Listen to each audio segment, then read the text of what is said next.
Hello everyone, can you please confirm whether my audio video is working fine or not? If yes, please put it in the comment section so that I can understand. Okay, it looks good. So, hi everyone, thank you for joining in. This side Joyojyoti Acharya. So, today I will be talking about the previous year questions on parsing and syntax directed translation. So, this is the fourth lecture on the same topic because I already told that this specific topic of compiler design carries at least 80% marks of the whole subject. Okay, it means if you get around 10 marks in the from compiler design in the actual gate exam, then in among the 10 marks approximately 8 marks will be from this parsing and syntax directed translation. Okay, so the problem solving part is little bit bigger in this specific topic. So going forward, today we also have chosen some specific questions from the previous year gate. Okay, and we will be discussing about that. If you face any problem or any issue or any doubt or query, if you have, you please put it in the comment section so that we can get back to you with your specific answer. Okay, so starting with the first question. So this question was arrived in gate 2012. Okay, so what does it tell you? So for the grammar below, a partial LL1 parsing table is also presented along with the grammar. Okay, so here is the grammar you can see, and this is the LL1 table. Okay, partial LL1 table is there. So fine, and entries that need to be filled are indicated as E1, E2, E3. So in the LL1 table you can see that E1, E2 and E3, these three are not filled. Okay, so we need to fill it. Is the empty string, okay, E3 is the empty string dollar indicates end of input, and this pipe separates alternate right hand sides of the production. Okay, it means that the dollar says that the we are already end of the string. Okay, dollar is saying that it is the end of the string, and the pipe is actually separating different production rules. Suppose here is one pipe, here is one pipe. Okay, I think you are also familiar with this system. Okay, so our in this question, in this specific question, it is asking for the first of A and the follow of A or B. Okay, so from the production rule, it is saying we need to find out that what is the first of A. So let's search the first of A. Okay, so first of A is what? First of A will be the first of S. Okay, first of A, because S is the symbol that is generated from A. So first of A will be equal to first of S. Oh, I mean first of S. Okay, that's not B. Let me delete it.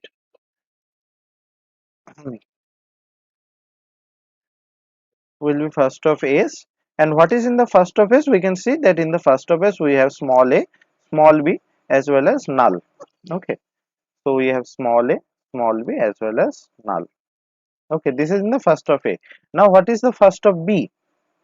So first of B, if we see, so B is also generating S. So that means that first of B will be equal to the first of S, and that will be also similar to A, B or null.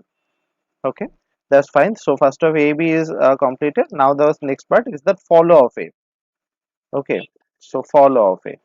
So after A, in the starting symbol or in the starting production rule, we can see that after A there is either B or either, you can see that after the capital A we can find either small b or small a. So follow of A will be small a or small b. Okay, I hope that you are familiar with the concept first and follow. If you are not, then please go back to the content video, there you will find. Now the next thing is that follow of B. So follow of B, we can understand that follow of B is equal to the follow of S. Okay, so because whatever will be after this B, the same terminus will be after the S also. Okay, so follow of S. So that is equal to follow of S. So in follow of S, what we can find that, see, this A is generating S. Okay, so in place of A, if we put S, then we can find, like after A, see, let me explain here. See, this S tends to A, B, B. This production rule is there. So this A is generating S. Okay. So we can put S here. Okay. So in this specific case, what is the follow of this S? So the follow of this S is the small b. Okay. And if we talk about the same in the second production rule, then we will find that the follow of S is small a. Okay, so we can find small a, small b, and obviously as the S is the starting symbol, so follow of S will be dollar. Okay, so these three can come in the set of follow of S. So I mean accordingly the follow of B will be similar. Okay, so the specific answer, if we try to match that first of A is equal to first of B and both are A, B and null. Okay, and follow of A is AB and follow of B is AB and null. So if you match in the given options, so you will find that the option A is basically the correct option. Okay, so in this given question, option A is the correct option because we are matching all of them. So if you, I mean, you just need to know the concept of first and follow to solve this specific question. This is very easy question. Now moving forward, the same question is given. I mean, the same LL1 table is there. Only we here the task is we need to find out what is the value of E1, E2, and the value of E3. Okay, the options are given here, so we need to match. So how can we perform? We just need to make the LL1 table, right? So S, how can S generate A?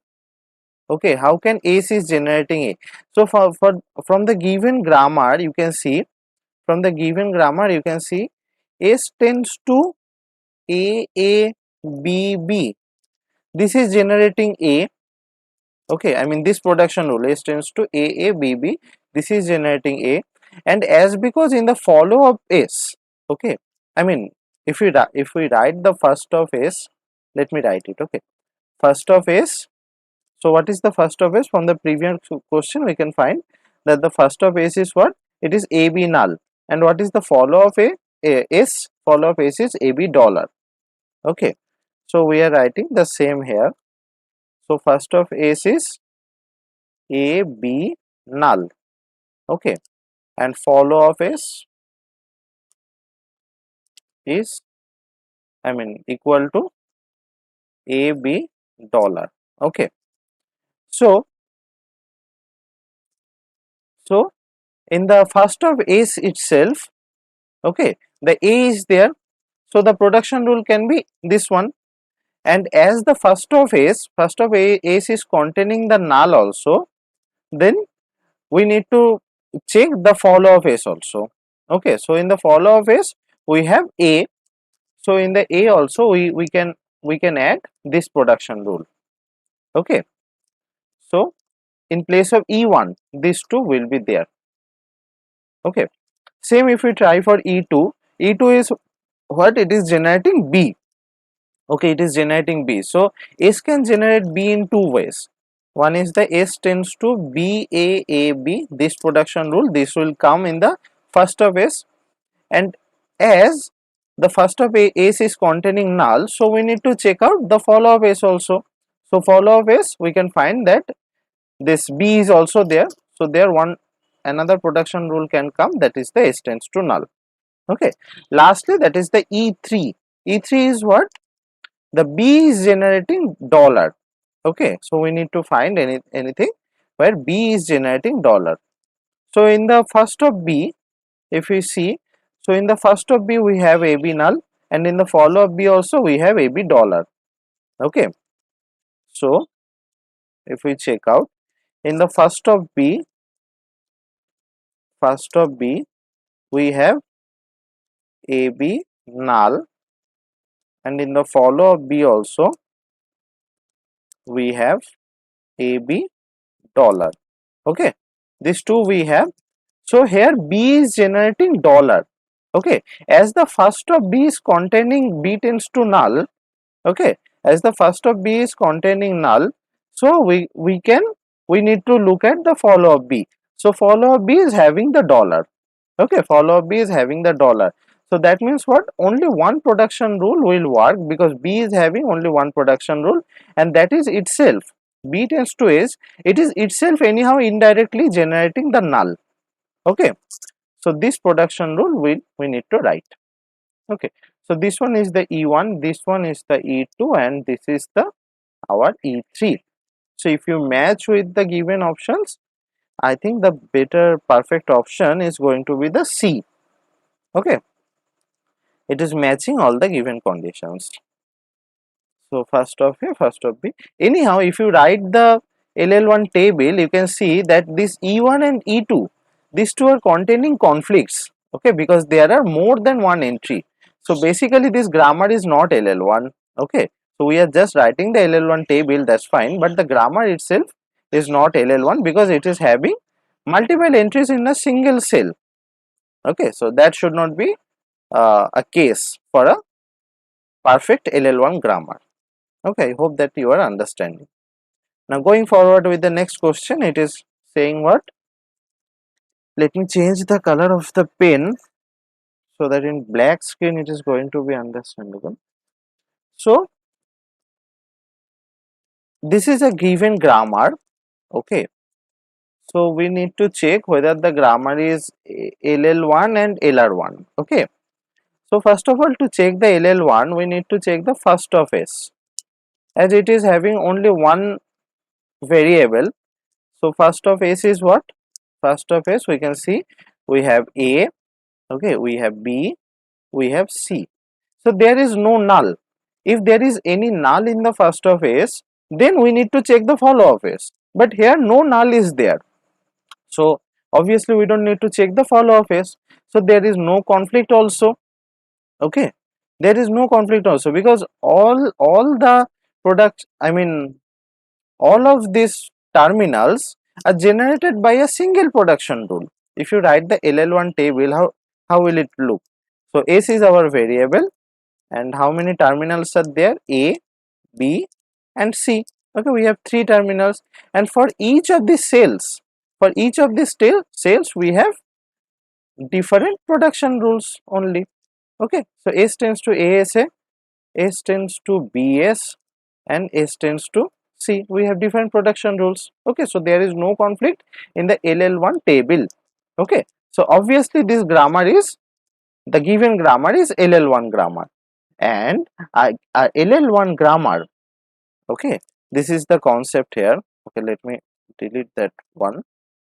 Okay, the concept here is LL1 grammar. LL1 grammar is obviously LR1 grammars too. Okay, so any LL1 grammar is obviously LR1 grammars. Fine. So the correct option will be option C, that this grammar is both LL1 and LR1. We need to check that whether the grammar is LR1 or not, because by default if any grammar is LL1, the grammar is LR1 too. Okay, so this question was arrived in GATE 2010. So going forward to the next question, it is saying what?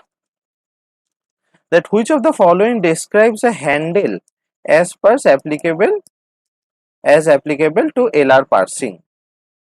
So basically here it is asking for the definition of handle. Okay, what is the handle in LR parsing? So by rule, the fourth one is actually the definition. So it is saying what? It is the production P that will be used for reduction in next step along with a position in the sentential form where the right hand side of the production may be found. Okay, so handle is what?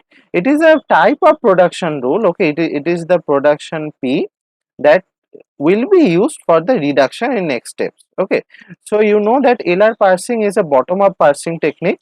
Okay, so in the bottom up parsing technique, what we follow the reduction steps. We do the reduction steps.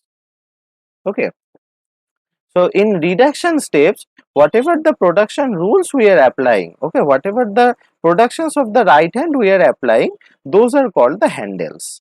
Okay, I'll be explaining this handle in a next question, because in our today's session we have one question that is specifically designed for the handles. Okay, so I will explain the concept handle in a better way in that specific question only. Okay, and all other options, if you see, it is the position of a sentential from where the next shift or reduce operation will occur. So that is not correct, because that position is defined or represented using the dot, not with the handles. It is a non-terminal whose production will be used for reduction in the next step. That is also not true, because sometimes the handle contains the terminals also. Okay, not only the non-terminal. The third thing is that it is the production that may be used for reduction in future step along with the position in sentential form where the next shift or reduce will occur. Okay, so it is in a future step, so that is not perfectly defined. Okay, because reduction of the next step will be known as the handle. Okay, we cannot go for any future step or any, you know, um, we cannot go for any prediction. Okay, whatever we will find that yes, it should be the option, so in that case only handle occurs. Okay, we cannot predict something and say that okay, in that step maybe handle will come into the action. Okay, so this third option is also not correct. The fourth one is the correct option, but I will be explaining the handle in better way in the next question. Okay, in some question in the session.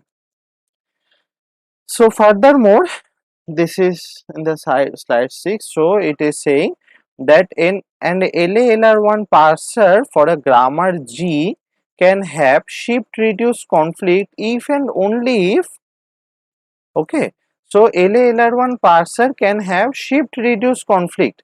So LALR1, we know that this LALR1 parser is using LALR1 parser is basically using LR1 items only. Okay, so if the LR1 item, okay, so if the LR1 parser for a grammar has SR conflict, then only we can say that the LALR1 parser will also have the SR conflict, right? We'll also have the shift reduce conflict. If the LR1 parser, okay, because the LALR1 parser is actually using the LR1 items, right?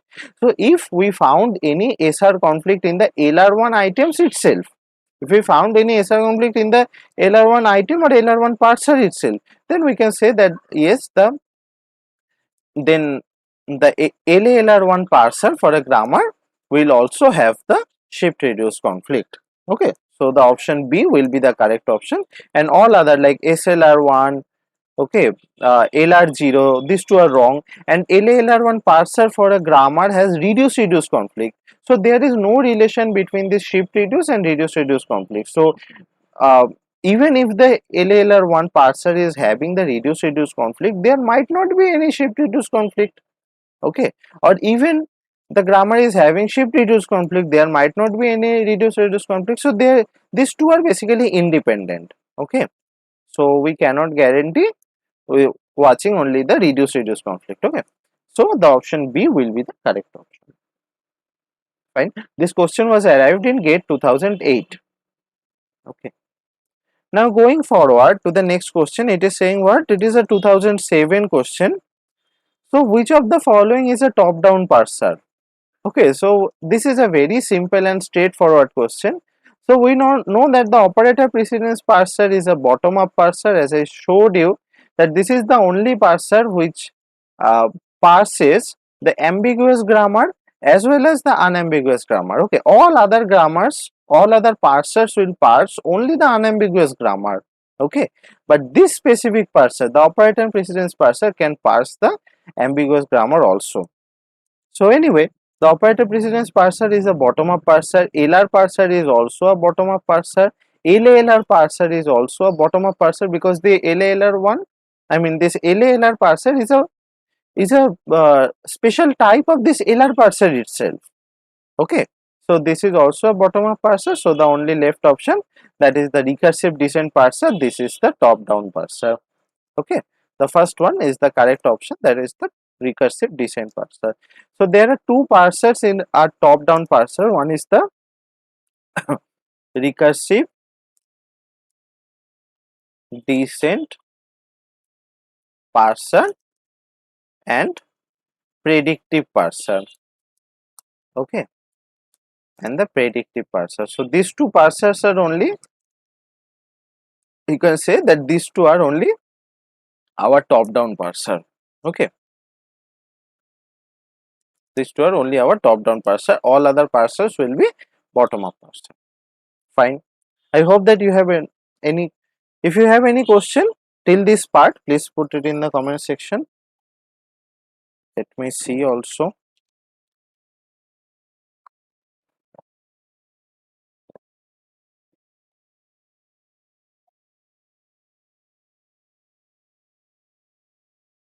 If you find any question to E with S as the starting symbol and the following set of rules. Okay, so this is the rule.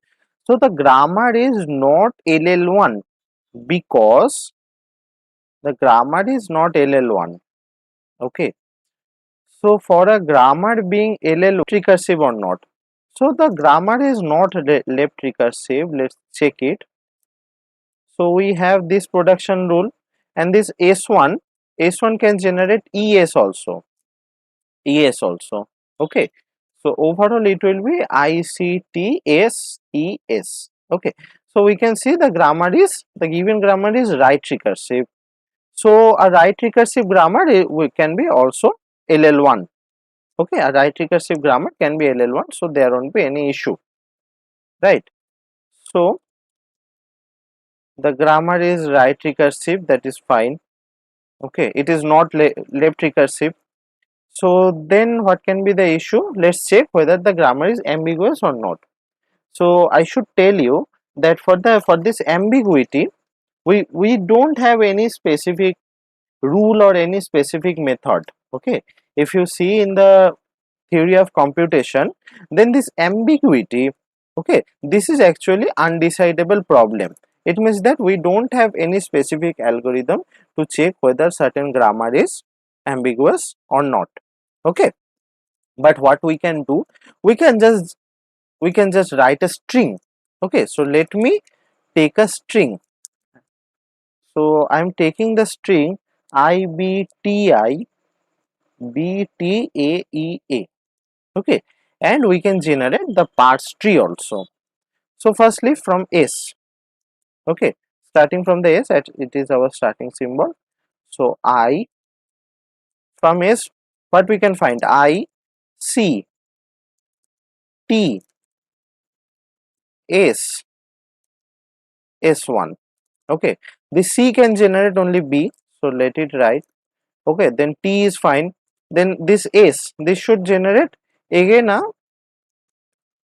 IBT. Okay, so this should also generate I, C, T, S, S1. Okay, this is generating B. So up to T it is all generated. I mean I, B, T, I also generated, then B also generated, T also generated, only we have this AEA. Okay, so this S, I mean this S1, S1, okay, this S can generate A, this S1 can generate ES.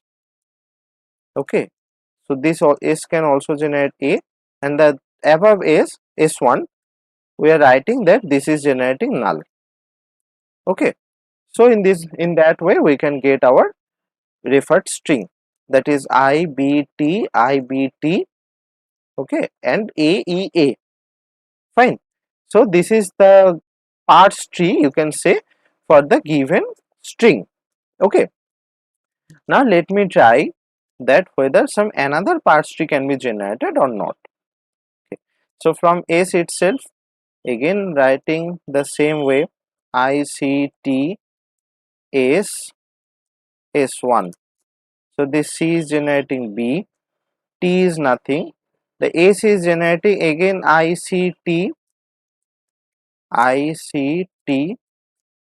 S S1. Okay, so this C is generating B, T is fine. Then in place of this S S S1, this S we can write A, this S1 we can make null, and the last S1, from the last S1 we can write E, I mean let me just make it clear, from the last S1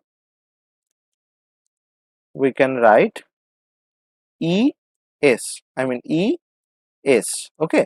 So this S can be again written as A. So overall we can get IBT A null, okay, then EA. So we are getting our desired string, okay. So overall you can see that once we have, I mean, further express this S1, I mean in the first tree we have we have generated subtree from the S1, and in the second tree too we have generated subtree from the last S1, okay. So there are, we can say, that there are two parts tree, okay. So for a string there are two parts trees. So it means what? For a single string, if there are two or more than two parse trees, so that means the grammar is what? The grammar is obviously ambiguous, okay, and the ambiguous grammars cannot be LL1. So this is simple. See, overall approach for what we take, we just take an string, okay, that will be generated from the given grammar, and anyhow we have written two parse trees, okay.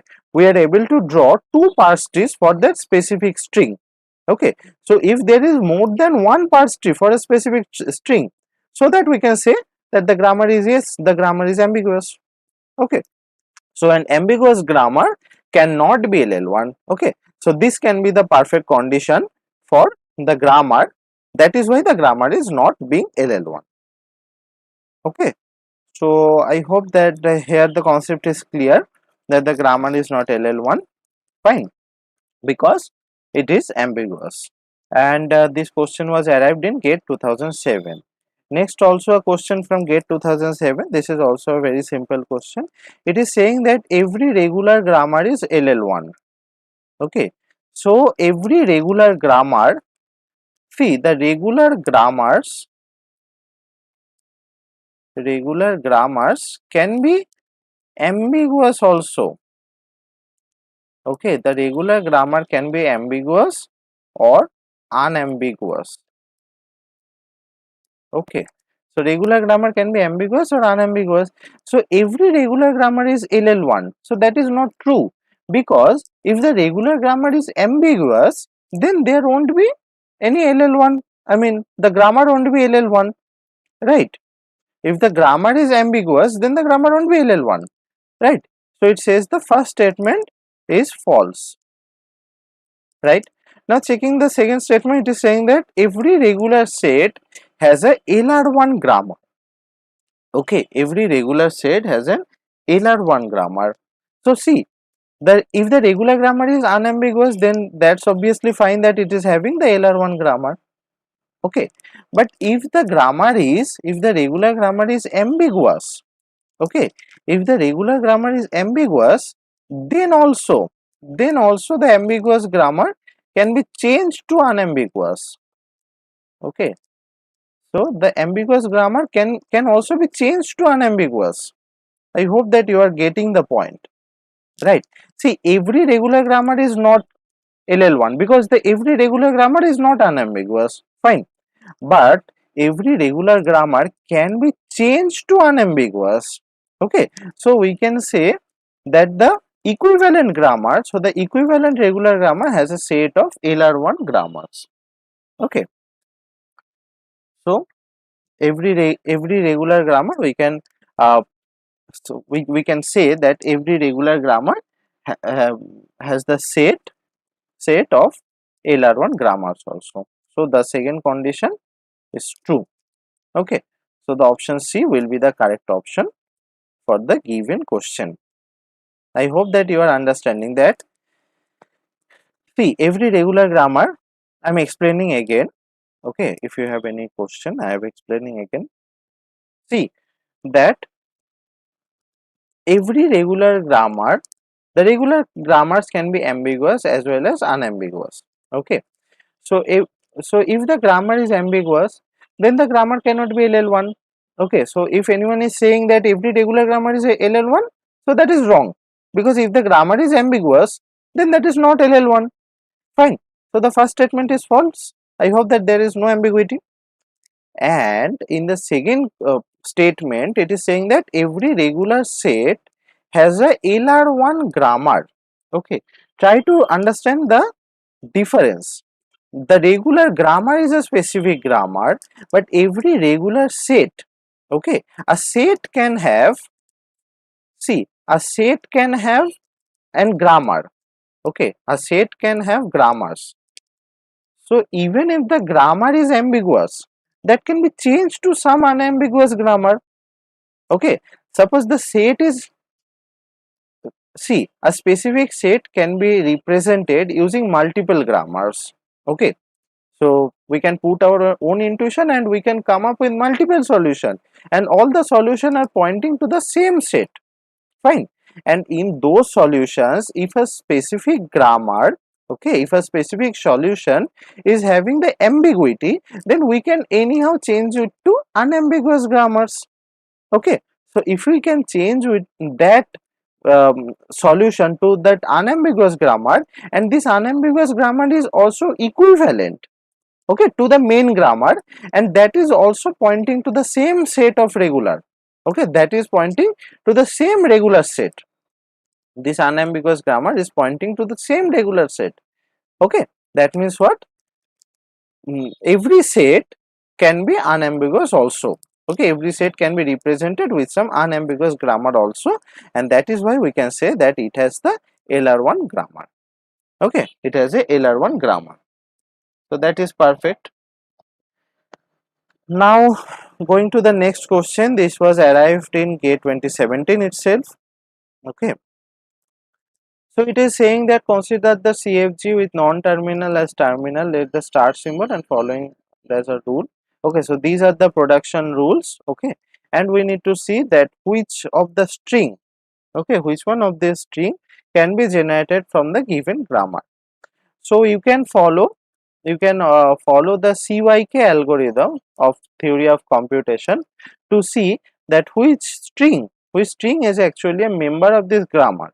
Okay, but that is very time consuming in the actual GATE exam. Okay, so you need to be more comfortable with the, I mean, non-algorithmic approaches. Okay, so here we can try our own intuition and we can see that which grammar can be generated. See, suppose we are starting from the starting symbol. Okay, so it is giving us A, B. So first terminal is A. It means that all the four options are now correct. Now, see, we can start with S tends to BA also, but that will make all of our strings wrong. Okay, so we should not start with this string, we can start with the AB. Fine. Now we can see that B is generating ABB.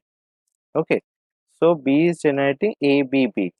In that way we have this, I mean, we can discard the last option. Okay, so see one thing, that we have chosen B tends to ABB. We can also choose B tends to BS also.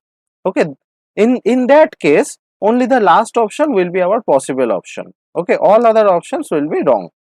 Okay, so that's fine. We have chosen the B tends to ABB. So till now we are going good. Then for the first B, we can convert to normal B. Okay, if we are converting to normal B, we are just discarding our option A also. So only we have this B and C. We have these two options. Okay, this is our current stage. Now the last B, in place of last B, let's write BS. Okay, let's write bs also. So that is fine. Now what we can do, we can just a b b, and in place of this s, we can again write this ab. Okay, and in place of the last b, we can write our b tends to small b. Okay, we can get this string. So is this in the option? So this is in the option, this is the third option. Okay, so it is like we can just follow, we can just put our own intuition and we can try. Okay, because placing a CYK algorithm and with the algorithm checking for all of these strings will be a very hectic situation in your actual exam. Okay, that will be a very hectic situation. So don't follow, I mean, I don't recommend to follow the CYK algorithm. So what you can follow, you can just put your own intuition and you can try that whether the specific string is generated or not. Okay, now let's check that what is next. Okay, next is the, it is saying that the for the same grammar itself. Okay, so for the same grammar, for the correct answer of the string, okay, for the correct answer of the string to the previous question, how many derivation trees can be there? So what is the correct answer? Let's check again. The correct answer is double A double B A B. Okay, so let's write the string first. So the string is what? Double A double B A B. So how many derivation trees can be there? Okay, so let's try to solve. Okay, let's try to draw the derivation trees. So how many derivation tree can be there? Firstly, let's start with S. Okay, because S is our starting symbol. So what approach we followed? We followed A B. Then from this B we also generated A B B. Okay, this B was generating this small b only, and this B was generating again. I mean, this B was generating B S, I guess, and then the S was also generating A B, and this B was generating B. Okay, so this is one parse tree we can say. The another parse tree we can also draw, that is the A tends to B, and it is perfect that A B B. Okay, now if we generate B from here, I mean, let's see if we can generate. I mean, okay, so we can generate B here, and from this B we can also generate. Let me check again. Okay, okay, no, we are just drawing the same grammar itself. Okay, I mean the same parse tree. Anyway, so this B, let it generate only a single B. Okay, and from this B we can generate the BS itself. Okay, now we can see that this S is also having the BA grammar. Okay, so if it is having the BA grammar, and A can generate a small a. Okay, you can generate the small a. So overall the string is matching or not? So it is A B B A B, fine, and here also A B B A B. So there we can see that we have two parse trees. Okay, two parse trees we have. Okay, so how many derivation tree or parse tree there? The answer is simple. The answer is 2.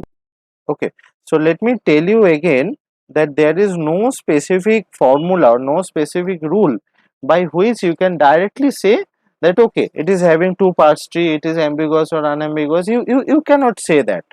Okay, you cannot have the direct approach for that grammar or for that specific string. Okay, so you just have to put your own intuition and you need to try by yourself. That is the only uh, rule. Okay, so going forward, this is the gate 26. Okay, 2006 question. So it is saying that consider the following grammar this, consider the following LR0 item this, given in the item which of two of them will appear in the same set of the canonical set of items. Okay, so we need the canonical set of items for the given grammar. So let's try to solve it. Okay, so see, the first thing is that our augmented rule. Okay, so the dot is before the variable s.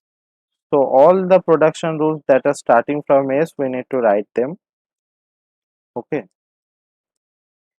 So I think I will be short of space in this slide. Let's see. Okay, just overlapping the comments. So this is our going to be our first item. Okay, if you see the I0, so this is our I0 because here the dot was before this E, so we need to write all the production rules that are starting from E, and after that we can see the dot is before the F also, so we need to write the production rule that is starting from F. Okay, so after that if we give S, so we can get F bar S dot because the S is being parsed, and there will be basically two production rules, those will be activated. Okay, so that is the augmented production rule as well as this one, the second production rule. Okay, and now the dot is before this star, so there won't be anything that will be activated. Fine. And again what we have, if we write the E, if we give E, so we will see basically S tends to E dot. Okay, so here it is completing, so we need not worry about it. Then if we give F, if we give F, we will find that E tends to F dot plus E, and as the dot is before this plus, there won't be any other further production rule, but E tends to F dot will also be there. I mean the second last production rule, it will be also activated. Okay, so this production rule will also be there. And finally if we give ID, so F tends to ID dot. Okay, this will also come, so that's correct. Now here, from here if we give star, okay, because the first production rule here it is completed, now the next is star, so upon star this will come, I mean the star will come, then dot will be after the star because it is parsed. Now we can see that dot is before this E. Okay, the dot is before this E, so we need to write all the production rules that are starting from E. So there we can see that this is one and this is the next production rule. Okay, now we have the dot before F, so F tends to dot of ID, we need to also write this one. Okay, so this is completing, this is completing. Again if we write E, so S tends to S star E dot. Okay, this is getting completed, S star E dot. And now if we write F, if we write F, basically we will go to this production rule. If we write F, if we write ID, if we write ID, I mean upon ID, let me write ID here. So upon ID we will go to, let's give the names. Okay, so I0, I1, I2, I3, I4, I5, and I'm giving IC. So upon giving ID we will go to I4 only. Okay, I mean this one, upon giving ID we will go to this one only. So from here also if we write the plus, if we give plus, so we will get E tends to F plus dot E. Okay, and all the production rules that are starting from E, we also need to write that one also. Okay, and F tends to ID, that is also necessary. So this is upon plus. Okay, let's number it. I'm giving up to I6 we have given, so here I'm giving I7. Okay, lastly if you give E, it will be E tends to F plus E dot. Okay, so it is giving I8, and upon F it will basically go back to the it will basically go back to the I3. Okay, I mean this one, and upon ID it will go to the I4. Okay, so this is the overall, you can say, the set of canonical items. Now we need to check whether these two are in single or not. So S tends to S star dot E. So this is here. S tends to S star dot E. So is it matching with anyone? I mean F dot and F plus dot. Okay, it is not matching with anyone. So one is completely different. Now checking for 2. So 2 is what? 2 is E tends to F dot. Okay, E tends to F dot. So we have this one here. F dot here. Okay, we have here. So and the other one E tends to F plus dot E. So that was in here. Okay. So these two are also not in the same canonical item. Okay, these two are not in the same canonical set. So we can say that the fourth option is correct. Then none of the above will appear in the same set of the canonical set of items, because all are in different sets. Here you can see the first one itself, it is coming to I5, the second one is coming to I3, and the third one, this one is coming to, I have named it as I7. Okay, so all of them are coming to the different set of canonical items. Okay, so the none of the above will be the correct option. But for solving this type of question, you need to have this canonical set of grammars. Okay, only after that you can solve this type of question. If you have any question, please let us know by using the comment section itself. Okay, so going forward, this is, we can see that, what is the ink color? Ink color is yellow. Okay, so this is, we can see that this question was also arrived in GATE 2006. The grammar is there. So in the predictive parser table, aim of the what will be in the grammar. Okay, so the predictive parser table will be quite similar to the LL1 parsing table itself. Okay, so we will write the LL1 table only. So we have this S R F. Okay, these are three variables we have, and what terminals we have? We have the terminal as ID, and only, let me check, we have the terminals at ID, we have the terminal I think the grammar is somehow, it is wrong. Okay, because here we can see that R tends to star S is there, so I think here the star will be there. Okay, star will also be there, and ID. So what are the terminals we can see? We can see the ID, star, okay, as well as dollar will be obviously there. Okay, so now how can S generate ID? So S generate ID in one way, that is the S tends to FR. Okay, so I mean basically what they are asking, they are asking S and SD and R and dollar. Okay, this one cell they are asking, and this one cell they are asking. So S tends to ID, that is already done, and R tends to dollar. So R, how can R I mean represent dollar? So basically if R tends to, I mean there are two production rules from R. So one is R tends to star S and R tends to null. So here this production rule can generate only the star terminal it can generate, but the null one, okay, I mean the R tends to null, this production rule will appear in the all of the follow sets. So what follow sets are there? So the follow of R is equal to the follow of S. So the set will anyhow contain dollar. Okay, we don't know how many other elements it will have, but the set will obviously contain the dollar. So in the column of dollar, this R tends to null will be there, because this production rule only this production rule can generate the dollar. Okay, so what will be the correct option?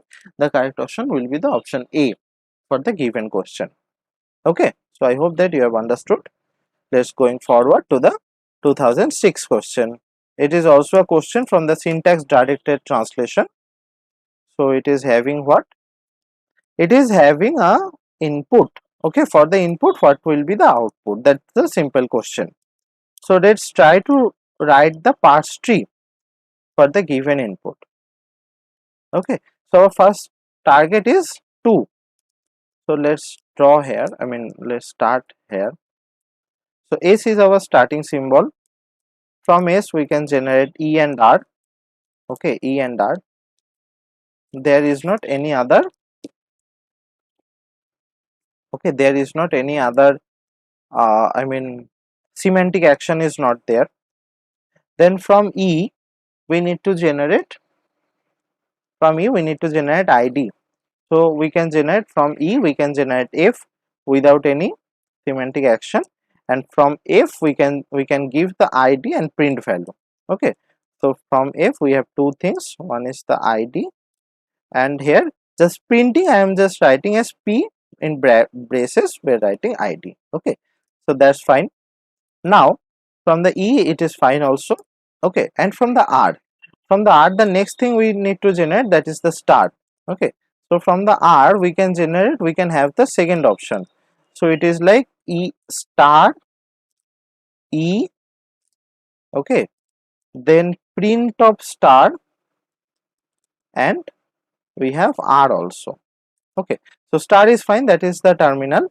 So we have the ID star, it means 2 star, it is done. Now from this E itself, we can have, let's check. From this E itself we can have the A plus E. Okay, so F will be there, plus will be there, then E can come. Okay, then again print of this plus. Okay, this will come, and this R we can give null. Okay, because R tends to null is also there, so just putting that one. So here we are getting the plus also, and from this F we can have the ID and print of ID. Okay, and the plus is also there, and from the E also, we can generate F, and from F we can have ID and print of ID. Okay, so in this way we can generate our parse tree. So here you can see ID star ID plus ID. Okay, that is the our input. Fine. So if we parse in this way, so the value will be here 2, here the value will be 3, here the value will be 4. Now let's check that how the semantic actions are working. So starting from the S, okay, so nothing, here the value of ID is 2. Now print of ID is saying that, so value print 2. Okay, so it is printing 2. Now the star is there, fine, E, F, the ID is there. Now it is again printing the 3. Okay, after 2 it is printing 3. Fine. Now plus is there, E is there, F, ID, and it is printing the ID. Okay, so here the ID will be what? The ID is 4. Okay, so the 4 is the ID. Now from here if we go backwards, so we need to print the plus. So we need to print the plus. So after that if we go backward, we need to print the star. Okay, and R null, there is nothing. Okay, so we got backward to the starting symbol itself. So that's fine. So this is our what? This is the postfix function, and the correct option is the option D. Okay, option D will be the correct option. Now going forward, this is the 15th question. This is the 14th question anyhow, and it was arrived in gate 25 2005. Okay, and the given grammar is there. So for a sentence in n plus n cross n, okay, so we need to find the handles. I was talking about this question only. Okay, so I will be explaining how the handle is basically working. So it was started from n plus n star n. So we can give n plus n star n. So firstly we can use, from this n, okay, we can give E. Okay, E plus n cross n, and here what is the reduction rule we used? We used the E tends to N. Okay, that is this reduction rule we used. Now again we can just change this E plus N. Okay, we can just change this E plus N to E. Okay, so it will be like the whole E plus N will be converted to E, then E star N will be there. So what is the reduction rule? That is E tends to E plus N. Okay, and the last one, that is E star N. Okay, E star N will be converted to E, and what will be the production rule? Production will be E tends to E star N. Okay, so finally we got our result. So what are the handles? Okay, so what are the handles? So the handle, we can see the right side of the production rule, right? So N is the handle, E plus N is the handle, and E star N is the handle. So the option D will be the correct answer, because all the right side of the production rule that are helping us in the reduction steps will be our handles.